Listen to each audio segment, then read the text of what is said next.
Shifa Hospital, most affordable and compassionate health care in city of Bijapur. ಜ್ವರ ಅಂತ ತಕ್ಷಣ ಎಲ್ರಿಗೂ ಒಂದು ರೀತಿ ಆತಂಕ ಶುರುವಾಗುತ್ತೆ ಅಲ್ವಾ? ಥರ್ಮಾಮೀಟರ್ ಹಿಡಿದು ನೋಡಿದ್ರೆ ಸಾಕು, ಅದರಲ್ಲಿ ನಂಬರ್ ಜಾಸ್ತಿ ಆದಾಗೆ ನಮ್ಮ ಹೃದಯದ ಬಡಿತಾನೂ ಜಾಸ್ತಿ ಆಗುತ್ತೆ. ಆದರೆ ನಿಜವಾಗ್ಲೂ ಪ್ರತಿಯೊಂದು ಜ್ವರನೂ ಅಷ್ಟೊಂದು ಅಪಾಯಕಾರಿನಾ? ಅಥವಾ ನಾವು ಸುಮ್ಮನೆ ತಪ್ಪು ವಿಷಯದ ಬಗ್ಗೆ ತಲೆ ಕೆಡಿಸ್ಕೊಳ್ತಾ ಇದ್ದೀವಾ? ಬನ್ನಿ, ಇದ್ರ ಬಗ್ಗೆ ಸ್ವಲ್ಪ ಆಳವಾಗಿ ಮಾತಾಡೋಣ. ನೋಡಿ, ಈ ಪ್ರಶ್ನೆ ಇದೆಯಲ್ಲ, ಡಾಕ್ಟ್ರೇ 102 ಡಿಗ್ರಿ ಜ್ವರ ಇದೆ, ಏನ್ ಮಾಡ್ಲಿ ಅಂತ. ಇದು ಬಹುಶಃ ಪ್ರತಿಯೊಬ್ಬ ವೈದ್ಯರಿಗೂ ದಿನವೂ ಕೇಳಿಬರುವ ಪ್ರಶ್ನೆ. ಈ ಒಂದು ಆತಂಕದ ಹಿಂದೆ ಒಂದು ದೊಡ್ಡ ಭಯ ಇರುತ್ತೆ. ಆದ್ರೆ ನಾವು ನಿಜವಾಗ್ಲೂ ಗಮನ ಕೊಡಬೇಕಾಗಿರೋದು ಆ ನಂಬರ್ಗೆನಾ? ಯಾಕಂದ್ರೆ ಬಹುಶಃ ಜ್ವರ ನಮ್ಮ ಶತ್ರು ಅಲ್ವೇನೋ? ಹೌದು, ನಾವಿದನ್ನೇ ಅರ್ಥ ಮಾಡ್ಕೋಬೇಕು. ಜ್ವರ ಅಂದ್ರೆ ನಮ್ಮ ದೇಹದ ಒಳಗಡೆ ಇರೋ ರಕ್ಷಣಾ ವ್ಯವಸ್ಥೆ, ಅಂದ್ರೆ ಇಮ್ಯೂನ್ ಸಿಸ್ಟಮ್ ಯಾವುದೋ ಒಂದು ಸೋಂಕಿನ ವಿರುದ್ಧ ಫೈಟ್ ಮಾಡ್ತಿದೆ ಅನ್ನೋದರ ಸಿಗ್ನಲ್ ಅಷ್ಟೇ. ಹಾಗಾದ್ರೆ ಬನ್ನಿ, ಜ್ವರವನ್ನು ನೋಡುವ ನಮ್ಮ ದೃಷ್ಟಿಕೋನವನ್ನೇ ಪೂರ್ತಿಯಾಗಿ ಬದಲಾಯಿಸ್ಬಿಡೋಣ. ಮೊದಲನೇ ಪಾಯಿಂಟ್, ಜ್ವರ ಅನ್ನೋದು ನಮ್ಮ ದೇಹದ ಒಂದು ಸೈನ್ಯ ಇದ್ದ ಹಾಗೆ. ಅಂದ್ರೆ ಜ್ವರ ಬಂದಿದೆ ಅಂದ್ರೆ ನಮ್ಮ ದೇಹದ ಒಳಗಿರೋ ಸೈನಿಕರು, ಅಂದ್ರೆ ನಮ್ಮ ರೋಗ ನಿರೋಧಕ ಶಕ್ತಿ ಯಾವುದೋ ವೈರಸ್ ಅಥವಾ ಬ್ಯಾಕ್ಟೀರಿಯಾ ವಿರುದ್ಧ ಯುದ್ಧ ಶುರು ಮಾಡಿದೆ ಅಂತ ಅರ್ಥ. ಸೊ ಇದು ನಮ್ಮ ಬಾಡಿ ಅಲರ್ಟ್ ಆಗಿದೆ, ಆಕ್ಟಿವ್ ಆಗಿದೆ ಅನ್ನೋದಕ್ಕೆ ಒಂದು ಒಳ್ಳೆ ಸಂಕೇತ. ಸರಿ, ಹಾಗಾದ್ರೆ ಥರ್ಮಾಮೀಟರಲ್ಲಿ ಕಾಣೋ ನಂಬರ್ ಮುಖ್ಯ ಅಲ್ಲ ಅಂದ್ರೆ ಮತ್ತೆ ಯಾವುದು ಮುಖ್ಯ? ಜ್ವರದ ಟೆಂಪರೇಚರ್ಗಿಂತಲೂ ಜಾಸ್ತಿ ನಾವು ಗಮನ ಕೊಡಬೇಕಾದ ಲಕ್ಷಣಗಳು ಯಾವುವು? ಈಗ ನಾವು ಅದರ ಬಗ್ಗೆನೇ ಮಾತಾಡೋಣ. ಎರಡನೇ ವಿಷಯ, ಅಪಾಯದ ಸಂಕೇತಗಳು. ಇದನ್ನ ರೆಡ್ ಫ್ಲಾಗ್ಸ್ ಅಂತಾನೂ ಕರೀತಾರೆ. ಜ್ವರದ ಜೊತೆಗೆ ಈ ಚಿಹ್ನೆಗಳಲ್ಲಿ ಯಾವುದಾದ್ರೂ ಒಂದು ಕಂಡ್ರೂ ತಕ್ಷಣ ಆಸ್ಪತ್ರೆಗೆ ಹೋಗ್ಬೇಕು. ಸೊ ಇವುಗಳನ್ನ ಸರಿಯಾಗಿ ಗುರುತಿಸೋದು ತುಂಬಾನೇ ಮುಖ್ಯ. ಈ ಒಂದು ರೂಲ್ನ ಚೆನ್ನಾಗಿ ನೆನ್ಪಿಟ್ಕೊಳ್ಳಿ. ಜ್ವರ ಇದೆ, ಅದರ ಜೊತೆಗೆ ನಾವು ಮುಂದೆ ಹೇಳೋ ಲಿಸ್ಟ್ನಲ್ಲಿರೋ ಯಾವುದೇ ಒಂದು ಲಕ್ಷಣ ಇದ್ರೂ ಸರಿ, ಅದು ಗಂಭೀರವಾದ ಸಮಸ್ಯೆಯ ಸೂಚನೆ ಆಗಿರಬಹುದು. 1 ನಿಮಿಷ ಕೂಡ ಟೈಮ್ ವೇಸ್ಟ್ ಮಾಡದೆ ಆಸ್ಪತ್ರೆಗೆ ಹೋಗೋದು ಬಹಳನೇ ಮುಖ್ಯ. ಮೊದಲನೇದಾಗಿ ಮೆದುಳಿಗೆ ಸಂಬಂಧಪಟ್ಟ ಕೆಲವು ಚಿಹ್ನೆಗಳು. ಇವು ತುಂಬಾ ಸೀರಿಯಸ್. ತಡೆಯೋಕಾಗದಷ್ಟು ತಲೆನೋವು ಅಥವಾ ಕುತ್ತಿಗೆ ಸ್ಟಿಫ್ ಆಗಿ ಗಲ್ಲನ ಎದೆಗೆ ಮುಟ್ಸೋಕ್ ಆಗದೇ ಇರೋದು, ಇದು ಮೆನಿಂಜೈಟಿಸ್ ಅನ್ನೋ ಮೆದುಳಿನ ಗಂಭೀರ ಸೋಂಕಿನ ಲಕ್ಷಣ ಕೂಡ ಆಗಿರ್ಬೋದು. ಇದರ ಜೊತೆಗೆ ಇದ್ದಕ್ಕಿದ್ದ ಹಾಗೆ ಗೊಂದಲ ಆಗೋದು ಅಥವಾ ಫಿಟ್ಸ್ ಬರೋದು, ಇವೆಲ್ಲ ಎಮರ್ಜೆನ್ಸಿ ಸಿಚುವೇಶನ್ಸ್. ಹಾಗೆಯೇ ಉಸಿರಾಟಕ್ಕೆ ಸಂಬಂಧಪಟ್ಟ ಚಿಹ್ನೆಗಳು.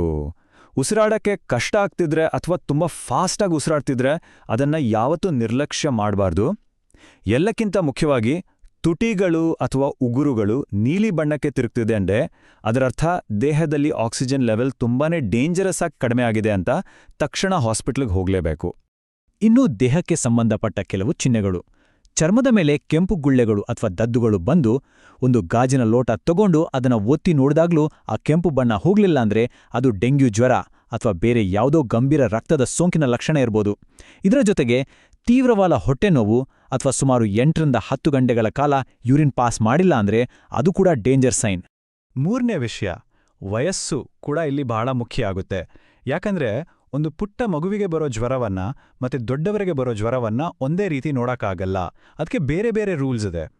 ಈ ಟೇಬಲ್ನ ಸ್ವಲ್ಪ ಗಮನ ಕೊಟ್ಟು ನೋಡಿ. 3 ತಿಂಗಳಿಗಿಂತ ಚಿಕ್ಕ ಮಕ್ಕಳಿಗೆ ಅಂದ್ರೆ ಶಿಶುಗಳಿಗೆ ಟೆಂಪರೇಚರ್ 100.4 ಡಿಗ್ರಿ ಫ್ಯಾರನ್ಹೀಟ್ ದಾಟಿದ್ರೆ ಸಾಕು, ತಕ್ಷಣ ಆಸ್ಪತ್ರೆಗೆ ಕರ್ಕೊಂಡೋಗ್ಬೇಕು. ಯಾಕಂದ್ರೆ ಅವರ ಇಮ್ಯೂನ್ ಸಿಸ್ಟಮ್ ಇನ್ನೂ ಅಷ್ಟು ಸ್ಟ್ರಾಂಗ್ ಇರಲ್ಲ. ಇನ್ನು 3 ತಿಂಗಳಿಂದ 3 ವರ್ಷದ ಮಕ್ಕಳಿಗೆ 102.2 ಡಿಗ್ರಿ ಅಥವಾ ಅದಕ್ಕಿಂತ ಜಾಸ್ತಿ ಜ್ವರ ಇದ್ರು ಅಥವಾ ಮಗು ತುಂಬಾ ಸುಸ್ತಾಗಿ ನಿತ್ರಾಣವಾಗಿ ಕಂಡ್ರೆ ಅದನ್ನು ಟಾಕ್ಸಿಕ್ ಅಂತ ಹೇಳ್ತಾರೆ, ಆಗ್ಲೂ ಹಾಸ್ಪಿಟಲ್ಗೆ ಹೋಗಬೇಕು. ದೊಡ್ಡವರಿಗೆ 103 ಡಿಗ್ರಿ ಅಥವಾ ಅದಕ್ಕಿಂತ ಜಾಸ್ತಿ ಇದ್ರೆ ಅಥವಾ ಜ್ವರ 3 ದಿನಕ್ಕಿಂತ ಹೆಚ್ಚು ಕಾಲ ಇದ್ರೆ ವೈದ್ಯರನ್ನ ನೋಡೋದು ಒಳ್ಳೆಯದು. ಸರಿ, ಈಗ 4ನೇ ಪಾಯಿಂಟ್. ಒಂದು ವೇಳೆ ನಾವು ಮಾತಾಡಿದ ಯಾವ ರೆಡ್ ಫ್ಲಾಗ್ಸ್ ಕೂಡ ಇಲ್ಲ, ಆಗ ಮನೆಯಲ್ಲೇ ಜ್ವರವನ್ನ ಹೇಗೆ ನಿಭಾಯಿಸೋದು? ಇಲ್ಲಿ ಭಯಪಡೋದು ಬೇಕಾಗಿಲ್ಲ, ಆದರೆ ಸ್ವಲ್ಪ ಎಚ್ಚರಿಕೆ ಇದ್ರೆ ಸಾಕು. ಮನೆಯಲ್ಲಿ ಮಾಡಬೇಕಾದ ಮೊದಲನೇ ಕೆಲಸ ಅಂದ್ರೆ ಹೈಡ್ರೇಷನ್. ಜ್ವರ ಬಂದಾಗ ಬಾಡಿ ಬೇಗ ಡಿಹೈಡ್ರೇಟ್ ಆಗತ್ತೆ.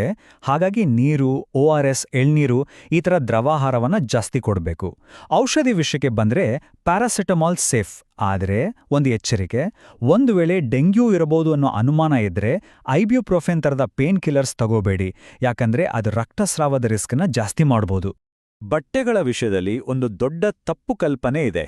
ಜ್ವರ ಬಂದಾಗ ದಪ್ಪ ಕಂಬಳಿ ಹೊದಿಸಿ ಬೆವರು ತೆಗೆಸಿದ್ರೆ ಜ್ವರ ಹೋಗುತ್ತೆ ಅಂತ. ಇದು ತಪ್ಪು. ಹೀಗೆ ಮಾಡಿದ್ರೆ ದೇಹದ ಹೀಟ್ ಹೊರಗೆ ಹೋಗದೆ ಟೆಂಪರೇಚರ್ ಇನ್ನಷ್ಟು ಜಾಸ್ತಿ ಆಗೋ ಚಾನ್ಸ್ ಇರುತ್ತೆ. ಅದರ ಬದಲು ತೆಳುವಾದ ಹತ್ತಿ ಬಟ್ಟೆ ಹಾಕಿದ್ರೆ ದೇಹದ ಉಷ್ಣತೆ ಸುಲಭವಾಗಿ ಹೊರಗೆ ಹೋಗುತ್ತೆ. ಇನ್ನು ಮೈ ಒರೆಸೋದು. ಜ್ವರ ಕಡಿಮೆ ಮಾಡೋಕೆ ಇದು ಒಳ್ಳೆ ವಿಧಾನ. ಆದರೆ ನೆನ್ಪಿಡಿ, ಉಗುರು ಬೆಚ್ಚಗಿನ ನೀರನ್ನೇ ಬಳಸಬೇಕು. ಹಣೆ, ಕಂಕುಳು ಮತ್ತೆ ತೊಡೆ ಸಂದುಗಳಲ್ಲಿ ನಿಧಾನವಾಗಿ ಒರೆಸಿ. ಯಾವತ್ತೂ ಐಸ್ ನೀರು ಅಥವಾ ತುಂಬಾ ತಣ್ಣಗಿರೋ ನೀರು ಬಳಸಬೇಡಿ.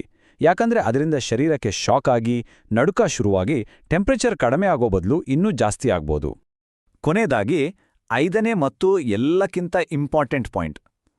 ನಮ್ಮ ಗಮನ ಇರಬೇಕಾಗಿರೋದು ರೋಗಿಯ ಮೇಲೆ, ಥರ್ಮಾಮೀಟರ್ ಮೇಲೆ ಅಲ್ಲ.